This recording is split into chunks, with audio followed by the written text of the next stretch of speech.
Yes మన అమ్మాయిలు అదరగొట్టారు. మహిళల టెస్ట్ క్రికెట్లో ఇంగ్లాండ్పై భారత్ సంచలన విజయం. 347 పరుగులు భారీ తేడాతో గెలుపు. లంక రికార్డు చెరిపేసిన హర్మన్ బృందం. సూపర్ కదా.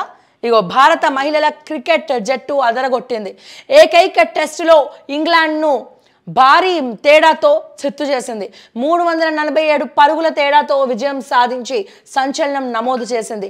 1998లో పాకిస్తాన్పై శ్రీలంక నెలకొల్పిన 309 పరుగుల తేడాతో గెలుపు రికార్డును బద్దలగొట్టి మహిళా టెస్ట్ క్రికెట్లో భారీ విజయం సాధించిన జట్టుగా హర్మన్ ప్రీత్ సేన చరిత్ర సృష్టించింది.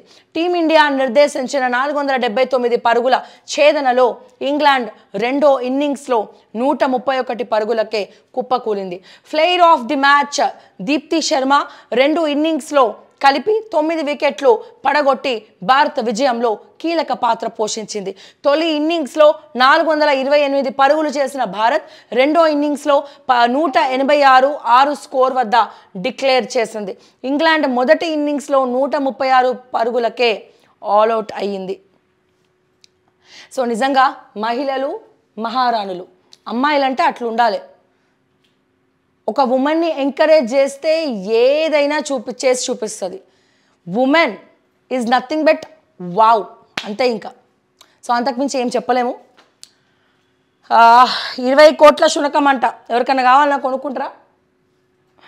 హైదరాబాద్లో సందడి చేసిన హైడర్ డాగ్ షో కోసం బెంగళూరు నుంచి నగరానికి. సో 20 కోట్ల శునకం అంటే చూడండి, మనిషి బతుకుల కన్నా శునకాల బతుకులు చాలా బాగుంటాయి కదా నిజంగా. ఎస్, నాకు కూడా ఒక పెట్ డాగ్ ఉంది. బట్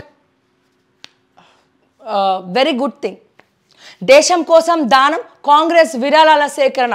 డొనేట్ ఫర్ దేశ్ ప్రారంభం కనిష్టంగా 138 చొప్పున స్వీకరించాలని నిర్ణయం. అయోధ్యకు 1000 రైళ్లు, దేశం నలుమూలల నుంచి నడిపేందుకు ప్రణాళికలు. జనవరి 19 నుంచి వచ్చే భక్తుల రాక పోకలకు ఏర్పాట్లు. యాత్రికులకు 24 గంటలు ఐఆర్సిటిసి క్యాటరింగ్ సేవలు. 22న భక్తులు అయోధ్యకు రావద్దు. రామమందిర ట్రస్ట్. అయోధ్యకు 1000 రైళ్లు. ఎస్, రాముడు నడయాడిన భూమి అయోధ్య, రాముడు పెరిగిన భూమి అయోధ్య. సో ఇన్ని రోజులు, సో రామయుగం, ఇప్పుడు కలియుగం, ఇన్ని యుగాలు మారింది కదా. యుగాలు మారినా రాముడు నడియాడినటువంటి భూమిలో రామాలయం లేదు. సో అయోధ్యని ఏలినటువంటి రాముడు మరి అక్కడ రామాయణం ఏదేమైనా సో బీజేపీ కేంద్ర ప్రభుత్వానికి ఈ విషయంలో నిజంగా థ్యాంక్స్ చెప్పుకోవాల్సిందే. సో ఎవరు కూడా సాల్వ్ చేయలేనటువంటి ఒక ఇష్యూని మీరు సాల్వ్ చేసి చూపించడమే కాదు, అక్కడ అయోధ్య రామ మందిరాన్ని మీరు కడుతున్నారు. సో నిజంగా హ్యాట్స్ ఆఫ్ అండి. ఈ విషయంలో మంచి అని మనం తప్పకుండా చెప్పుకోవాలి. సో డెఫినెట్గా ఎవరు కూడా ఇబ్బంది పడద్దు కాబట్టి దేశవ్యాప్తంగా అయోధ్యకు వెళ్ళడానికి 1000 రైళ్లను వేస్తున్నారట. సో హ్యాపీగా వెళ్ళొచ్చు, అయోధ్యని చూడొచ్చు, రాముని దర్శనం చేసుకోవచ్చు. ఎస్, ప్రతి ఒక్కరికి కూడా రామాయణం తెలుసు. సో ఎక్కడెక్కడ అయోధ్యకి వెళ్ళగానే ఫస్ట్ అరే రాముడు ఇక్కడ పెరిగిండు కదా, ఇక్కడనా అక్కడనా అని చెప్పి అనేక రకాలుగా మనం ఆలోచించుకుంటాం. సో రామాయణం తెలిసిన వాళ్ళందరూ కూడా సో అక్కడికి వెళ్తే గనక. అండ్ అలాగే ఆ రోజు మాత్రం ఎవరు రావద్దు అంటున్నాడు. అంటే 19 నుంచి వచ్చే భక్తులు రాకపోకలకు ఏర్పాట్లు. బట్ యాత్రికులకు 24 గంటలు ఐఆర్టీసీ క్యాటరింగ్ సేవలు.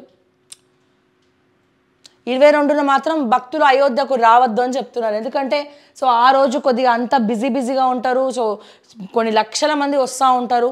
సో దయచేసి ఆ రోజు తప్ప మిగతా రోజులు వెళ్ళండి.